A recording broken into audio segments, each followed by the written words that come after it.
আজকের গল্পটা এমন এক তরুণের যার মুখে কথার খই ফোটে না। তাকে দেখলে মনে হয় পাড়ার মোড়ের সবচেয়ে শান্ত ছেলেটি, কিন্তু তার হাতের ওই চামড়ার বলটা যখন ২২ গজে ঘূর্ণি তোলে তখন পৃথিবীর বাঘা বাঘা ব্যাটসম্যানদের হৃস্পন্দন থমকে যায়। সে কথা বলে না, তার হয়ে কথা বলে তার কাটার। সাতক্ষীরার প্রত্যন্ত গ্রাম থেকে উঠে আসা সহজ সরল এক তরুণ, যাকে আজ পুরো বিশ্ব চেনে দ্য ফিস বা কাটার মাস্টার নামে। আজকের ভিডিওটিতে আমরা জানব সেই মোস্তাফিজুর রহমানের শূন্য থেকে শিখরে উঠে আসার গল্প, তার ছোটবেলা, তার সংগ্রাম, তাকে যারা হাত ধরে উপরে তুলেছে, এবং সবশেষে জানব তার অর্জিত সম্পদের পরিমাণ। গল্পের শুরুটা বাংলাদেশের দক্ষিণ পশ্চিমাঞ্চলের জেলা সাতক্ষীরার কালীগঞ্জ উপজেলার তেঁতুলিয়া গ্রামে। ক্যালেন্ডারের পাতায় দিনটি ছিল ১৯৯৫ সালের ৬ সেপ্টেম্বর। এই দিনে এক সম্ভ্রান্ত মুসলিম পরিবারে জন্মগ্রহণ করেন মোস্তাফিজুর রহমান। তার বাবার নাম আবুল কাশেম গাজী, যিনি একজন ধর্মপ্রাণ মানুষ এবং পেশায় ব্যবসায়ী। মায়ের নাম মাহমুদা খাতুন, যিনি একজন গৃহিণী। মোস্তাফিজরা ৪ ভাই ও ২ বোন। ভাইদের মধ্যে মোস্তাফিজ সবার ছোট। ছোটবেলা থেকেই তার উপর পরিবারের সবার আদর একটু বেশি ছিল। বিশেষ করে তার মেজ ভাই মোখলেসুর রহমানের চোখের মণি ছিলেন তিনি। পড়াশোনায় তার মন বসত না খুব একটা। স্কুলের ৪ দেয়াল আর বইয়ের পাতার চেয়ে তাকে বেশি টানত বাড়ির পাশের খোলা মাঠ। ভাইদের সাথে স্কুলে যাওয়ার নাম করে তিনি চলে যেতেন ক্রিকেট খেলতে। টেনিস বলের সেই ক্রিকেটই ছিল তার প্রথম স্কুল। মজার ব্যাপার হলো, আজকের এই বিশ্বসেরা বোলার মোস্তাফিজ শুরুতে বোলার হতেই চাননি। তার স্বপ্ন ছিল তিনি বড় ব্যাটসম্যান হবেন, শচীন টেন্ডুলকার বা তামিম ইকবালের মতো ৪ ছক্কা মারবেন। কিন্তু ভাগ্য যার কপালে বল হাতে বিশ্বজয়ের লিখন লিখে রেখেছে, তাকে কি আর ব্যাট হাতে আটকে রাখা যায়? কিন্তু বোলার মোস্তাফিজের জন্ম হলো কিভাবে, সেটা আরেক অলৌকিক গল্প। তিনি হতে চেয়েছিলেন ব্যাটসম্যান। গ্রামের পাড়ায় তখন টেনিস বলে টুর্নামেন্ট হতো। মোস্তাফিজ তখন খুবই রোগা পাতলা, লিকলিকি শরীর। বড় ভাইয়েরা তাকে খেলায় নিতেই চাইত না। একদিন এক টুর্নামেন্টে খেলার জন্য তিনি ভাইয়ের সাথে গেলেন, কিন্তু তার দলের মূল বোলার সেদিন অনুপস্থিত। অধিনায়ক মহাবিপদে। উপায় না দেখে ভাই মোখলেসুর বললেন, আমার ছোট ভাইটাকে দিয়ে একবার বল করিয়ে দেখ না। অধিনায়কের অনিচ্ছা সত্ত্বেও বল তুলে দিলেন সেই লিকলিকে ছেলেটির হাতে। বিপক্ষ দল হাসাহাসি করছিল, কিন্তু মোস্তাফিজ যখন দৌড় শুরু করলেন এবং বল ছাড়লেন, সবাই অবাক। সেই প্রথম ওভারেই মোস্তাফিজ তুলে নিলেন ৩টি উইকেট। পুরো মাঠ স্তব্ধ। সেদিনই সাতক্ষীরাবাসী বুঝে গিয়েছিল, এই ছেলে সাধারণ নয়, এ এক বিস্ময়। সেই টেনিস বলের গ্রিপ থেকেই জন্ম নিয়েছিল আজকের বিখ্যাত কাটার আর স্লোয়ার। গ্রামে যখন খেলা হতো তখন সবাই চাইত মোস্তাফিজ যেন তাদের দলে থাকে, কারণ ছোটবেলা থেকেই তার বাম হাতের জাদুতে পরাস্ত হতো গ্রামের বড় বড় ছেলেরা। বাবার করা শাসন ছিল, চেয়েছিলেন ছেলে পড়াশোনা করে বড় ডাক্তার হবে, কিন্তু মোস্তাফিজ বলল, পড়াশোনা ওটা আমার দ্বারা হবে না।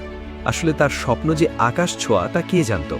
মোস্তাফিজের জীবনের সবচেয়ে বড় টার্নিং পয়েন্ট এবং আবেগের জায়গাটি হল তার মেজ ভাই মোখলেসুর রহমান এবং একটি কালো রঙের ডিসকভার মোটরসাইকেল। প্রতিটি সফল মানুষের পেছনে এমন কিছু মানুষ থাকেন যারা পর্দার আড়ালে থেকে সাহস যোগান।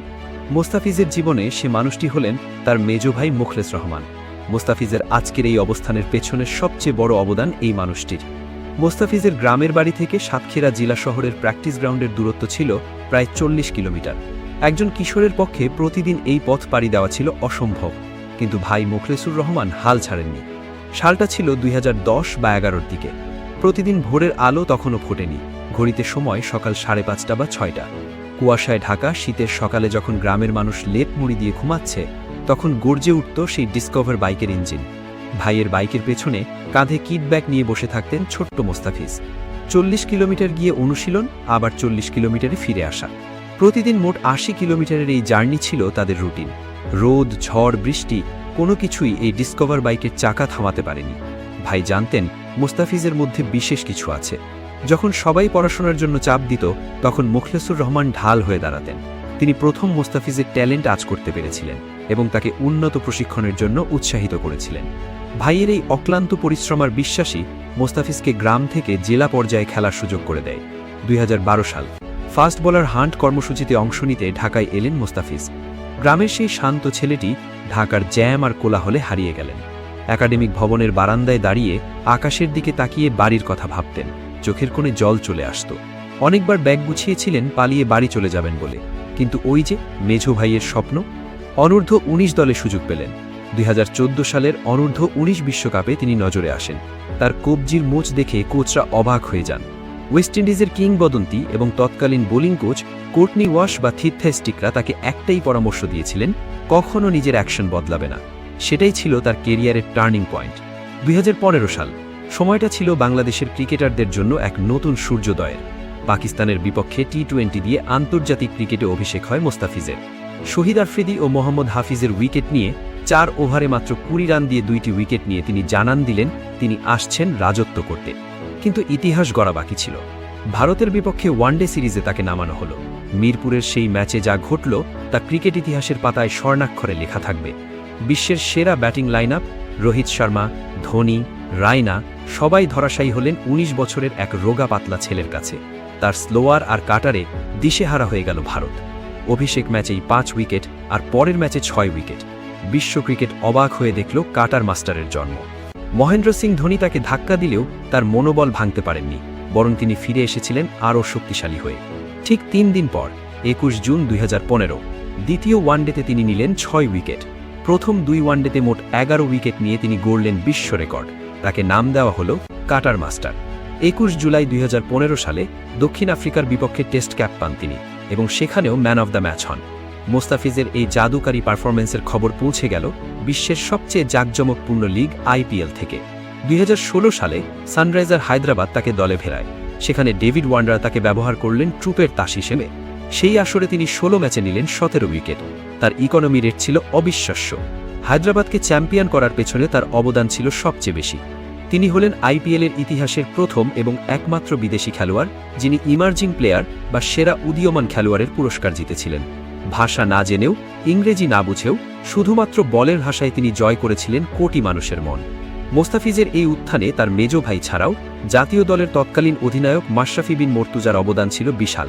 মাশরাফি তাকে মাঠে পূর্ণ স্বাধীনতা দিতেন। এছাড়া কোচ চন্দ্রিকা হাটুরু সিং এবং বোলিং কোচ হিথেস্টিক তাকে আগলে রেখেছিলেন। মাশরাফি তাকে বলতেন, তোর যা ইচ্ছা যেভাবে ইচ্ছা বল কর, আমি আছি। এই সাহসের কারণেই মোস্তাফিজ ভয় ডরহীন ক্রিকেট খেলতে পেরেছিলেন। জীবন মানেই শুধু উত্থান নয়, থাকে পতনও। কেরিয়ারের মধ্য গগনে থাকা অবস্থায় মোস্তাফিজ কাঁধের ইনজুরিতে পড়েন। ইংল্যান্ডে গিয়ে তাকে অস্ত্রোপচার করতে হয়। দীর্ঘ সময় মাঠের বাইরে থাকতে হয় তাকে। অনেকেই বলেছিল মোস্তাফিজের দিন শেষ, তার কাটারে আর সেই ধার নেই।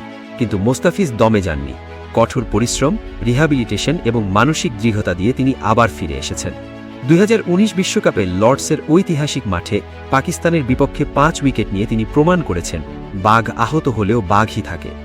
ভিডিওর শেষ অংশে আমরা জানব এই মাটির মানুষের অর্জিত সম্পদের পরিমাণ। যে ছেলেটি একসময় ডিসকভার বাইকের পেছনে বসে প্র্যাকটিসে যেত, আজ তার গ্যারেজের শোভা পায় ল্যান্ড ক্রুজার প্রাডো এবং দামি স্পোর্টস বাইক। বর্তমানে মোস্তাফিজুর রহমান বিসিবির সর্বোচ্চ ক্যাটাগরির চুক্তিবদ্ধ খেলোয়াড়। তিনি আইপিএল, বিপিএল, লঙ্কা প্রিমিয়ার লিগ এবং কাউন্টি ক্রিকেট খেলে আয় করেছেন কোটি কোটি টাকা। এছাড়া তিনি গ্রামীণ ফোন, সেন্টার ফ্রুটের মতো বড় বড় ব্র্যান্ডের ব্র্যান্ড অ্যাম্বাসাডর। বিভিন্ন আন্তর্জাতিক সূত্র এবং মিডিয়া রিপোর্ট অনুযায়ী 2025-26 অর্থবছর পর্যন্ত মোস্তাফিজুর রহমানের মোট সম্পদের পরিমাণ আনুমানিক 60 থেকে 70 কোটি টাকা, যা প্রায় 6 থেকে 7 মিলিয়ন আমেরিকান ডলার। ঢাকায় তার একাধিক নিজস্ব ফ্ল্যাট রয়েছে। তিনি এত টাকার খ্যাতির পরেও তিনি যখন গ্রামে যান তখন সেই পুরনো বন্ধুদের সাথে লুঙ্গি পরে আড্ডা দেন, মাছ ধরেন, বাইক নিয়ে ঘুরে বেড়ান। খ্যাতির মোহ তাকে অন্ধ করতে পারেনি। তার এই মাটির মানুষ হয়ে থাকার গুণটি তাকে অন্যদের চেয়ে আলাদা করেছে। যখনই তুমি ভাববে তোমার সুযোগ কম, মনে করবে মোস্তাফিজের কথা, যিনি তেঁতুলিয়া থেকে এসে বিশ্বসেরা ব্যাটসম্যানদের ঘুম হারাম করে দিয়েছেন। স্বপ্ন দেখতে জানলে এবং পরিশ্রম করলে কোনো বাধাই তোমাকে আটকাতে পারবে না। মোস্তাফিজুর রহমানের জীবন আমাদের শেখায় তোমার শুরুটা কোথায় বা তোমার পারিবারিক অবস্থা কেমন সেটা সাফল্যের পথে কোনো বাধা নয়। সাতক্ষীরার তেঁতুলিয়া থেকে লর্ডসের ব্যালকনি, এই পথটা মসৃণ ছিল না, কিন্তু মোস্তাফিজ তার লক্ষ্য থেকে সরেননি। মেধা, কঠোর পরিশ্রম আর সততা থাকলে জঙ্গল থেকেও রাজপ্রাসাদে পৌঁছানো যায়। ভিডিওটি ভালো লাগলে লাইক দাও এবং শেয়ার করো বন্ধুদের সাথে। মোস্তাফিজের জীবনের কোন ঘটনাটি তোমাকে সবচেয়ে বেশি অনুপ্রাণিত করেছে তা আমাদের কমেন্টে জানাও। দেখা হবে পরের ভিডিওতে। ততক্ষণ নিজের স্বপ্নের পথে হাঁটতে থাকো। মনে রাখবে, কথা নয়, কাজ দিয়েই বিশ্বজয় করা যায়। ধন্যবাদ।